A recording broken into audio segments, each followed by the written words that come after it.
What's up, guys? This is House Cat MMA, and right now I'm going to be going over my predictions for UFC Fight Night, Dan Hooker versus Arman Tsarukyan. But before I get into all that, if you just take about a second to like and subscribe, that would be greatly appreciated. The first fight of the night is Marek Bujlo versus Denzel Freeman. Now, first off, Denzel Freeman. What a name. When your name is Denzel Freeman, you're going to be good at shit. I bet you his parents did that on purpose. He's an active duty Marine and a decent MMA fighter. He's heavy handed. He's got some pretty good kicks. Pretty light on his feet for a big guy. He's about 6'2", 260. But Bujlo, great jiu-jitsu guy. He doesn't do too much dicking around on the feet. But he doesn't look like he minds being there when he is. Which is why I think that he, as bad as I almost hate to say it, Bujlo is going to make pretty quick work of Denzel Freeman. I bet you he submits him at some point in the first round. Probably a rear naked choke. Now I got Nurulo Aliyev versus Shaquemi Rock. Shaquemi Rock is more so a jiu-jitsu guy. Nurulo is a wrestler. And after watching these two young men fight, I think that Aliyev is going to win a decision against Rock. I don't see Rock's jiu-jitsu giving him too many problems. And I think he's going to win a decision probably at 30-27. Now I got Ismail Nardiev versus Ryan Loder. Ismail at least appears to be a small middleweight. He appears that way. And he's not exactly easy to take down, but you're not a world-class wrestler if you happen to take him down. Ryan Loder is a world-class wrestler. He eats guys like Nardiev for breakfast. And I think he's going to make pretty quick work out of Ismail. Probably a first-round TKO. Because you got to think, Loder's not terrible on the feet either. He was firing back at Asimov Bakoyev when he got knocked out. It's just that once Bakoyev had him hurt, he didn't let him up, and he finally put him out. But Loder's got a chin on him, and he's not bad on the feet, and I don't think he's hearing a word out of Ismail Nardiev. Now we got Beksa Almakhan versus Alexandre Topuria. Beksa just got through knocking the dog piss out of Brad Katona, and he dropped Umar Nurmagomedov when they fought.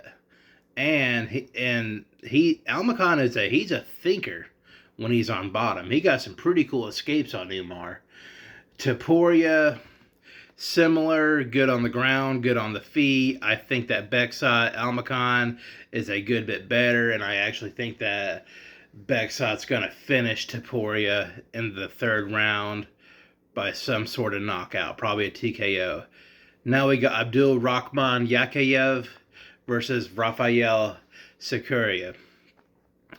Abdul is a strong guy. He's pretty good on the feet. He likes to do a little bit of wrestling. And the thing is about Rafael, he's 0-3 in the UFC, and 2 of those 3 losses are by first round knockout. I think he's a tough guy, but I don't think he's quite UFC material. But who knows? Maybe he's gotten his shit together and he might win this fight. But I'm going Abdul in this one, probably a decision. I think that Rafael has figured some shit out, and I think he's going to shine a little bit in this fight. But I do think he's going to lose. Now we got Alex Perez versus Asu Almabiev. There's a lot of crazy names on this card. Both these guys, they don't really stand out too much. They're standard talented flyweights. I think Perez is slightly more physically strong. Perez is coming off his knee injury loss to Tatsuro Taira, and Asu has a loss of Manel Cape. Both pretty good guys, both top 10 flyweights. I think Perez is going to win a closely contested decision. Probably a split. Now we got Nicholas Dalby versus Saeed. Guys, I'm sorry. Izagimiev. God, this is terrible. All right. So I'm a Dalby guy. I am a Nicholas Dalby maniac. He damn near put away Randy Brown. He fought Renat Farakadiev to a split decision. I was bummed out about that. I was really wanting him to win that fight. He's great on the feet. He's not lost on the ground. Sayed is 22-2. Good Russian wrestler. But here's the thing about Dalby. Dalby don't care about your 22-2. He ain't hearing a peep out of your 22-2. He fucking old Gabriel Bonfim was damn 14 some odd no, and Dalby was like, okay, cool. Let me TKO you. And I think Dalby's going to do something similar in this fight. I don't think he's hearing a peep out of Sayed's wrestling, and it's just going to be beautiful. I think he's going to TKO him in the second round. Now we got Boyden Grad versus Luke Riley. Boyden is a physically strong guy, likes to stand and bang. Luke Riley is more of a dynamic striker, and he's got heavy hands. Undefeated prospect, 11-0, about to make his UFC debut. And I think he's going to do some cool shit, and I think he's going to put away Grad inside of 4 minutes. He's got a lot of pretty spectacular knockouts in the regional circuit, and like I was saying, he's going to do some cool shit. Now we got Tager Vlanbekov versus Kyoji Horiguchi.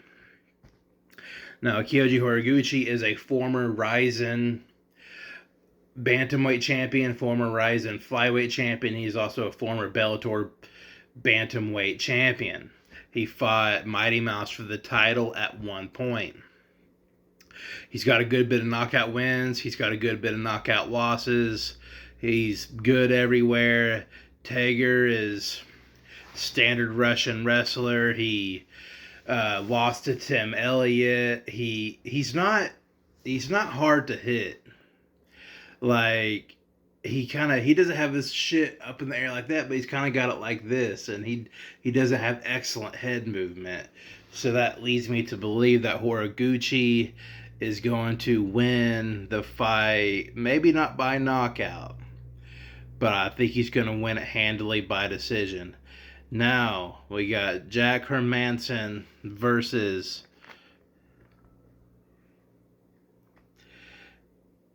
Kirktabek Orelbai. I promise you I studied these fights. These are just really hard names. Okay.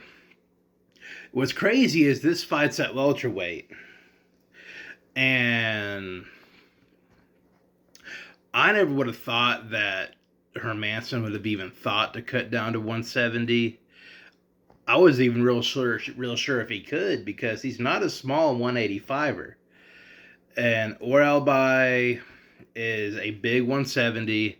I can tell, and he's got that shit that you can't. He's got that shit you can't teach, and that shit's just being a cockstrong son of a bitch. I mean, there's just no two ways about it. He'll throw you halfway across a small room. And even though Hermansson has had some tough outs, I don't think he's on a downhill slide or anything. I just think he's been unlucky, against Gregory Rodriguez, Roman Dolidze, Sean Strickland, guys like that. These are all some of the best of the best. But I think Orelbai is probably gonna decision Hermansson, but I'm not sure. I really hope Hermansson wins. I'm a Hermansson fan, but I'm thinking Orelbai by decision. Now we got Volkan Oezdemir versus Alonzo Menifield. Volkan Oezdemir is a guy that he lives in the top 10. And if anybody threatens his top 10 spot, he's liable to get pissed off. He don't like it, people fucking with his top 10. Sometimes he tries to get in the top 5. It doesn't work out extremely well for him. He's a top 10 guy. Some guys are just meant to have that 6 to 10 spot. Just like some guys are meant to have that 11 to 15 spot. And just like other guys are just meant to be unranked guys, but just stay just relevant enough to stay in the UFC. Alright, and that's why I think that Oezdemir is going to beat Menifield with relative ease. Because Menifield's ranked, not that rankings matter, but you're just not going to take Volkan Oezdemir's number 9 spot. That's where he lives. That's where he likes to be. Sometimes he gets a little bored and wants to be a top 5 guy. It just doesn't work out very well. I mean, they both got good striking. Oezdemir's is a little better. Both are good on the ground. Oezdemir's ground game's a little better. Menifield, I think, is a little more physically strong, but that's nothing Oezdemir ain't seen before.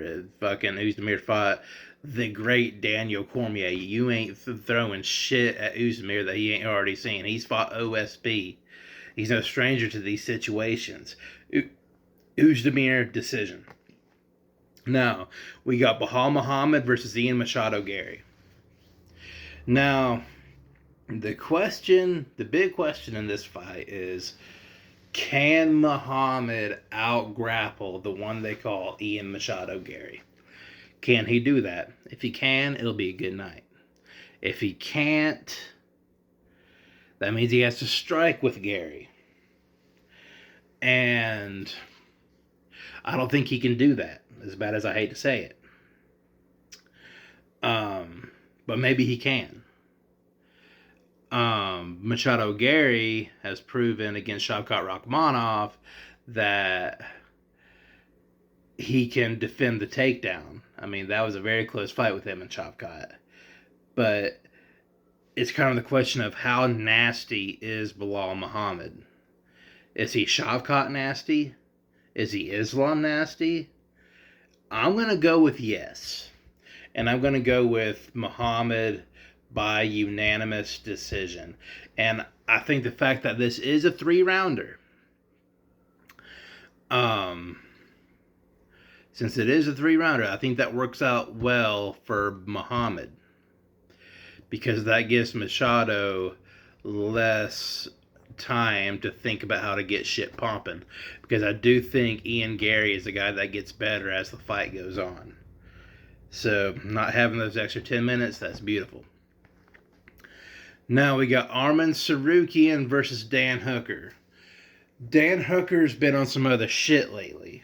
He's coming off 2 straight split decision wins against Jalen Turner and Matus Gamrot. And, which is a shame because he's been dealing with some shit and he hasn't fought for 15 months. But that might not be a bad thing.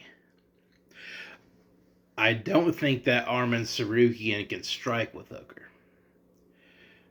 I think Hooker being 6 feet tall is really going to help out. Okay, but can Tsarukyan get Hooker down? I'm going to go with no. I don't think he can. Okay, he will. He probably will at some point, but I don't think he's going to keep him there. I think his loss to Arnold Allen lit a fire under his nutsack. And I think that he's pissed off for greatness. Shout out John Jones. And I think he's going to put away Tsarukyan in the later rounds, 4th or 5th round. I think Hooker's going to cause Tsarukyan some issues. But that's all I have on that. These were crazy names on this card. Sorry about that, but this is House Cat MMA, and I'll catch y'all later.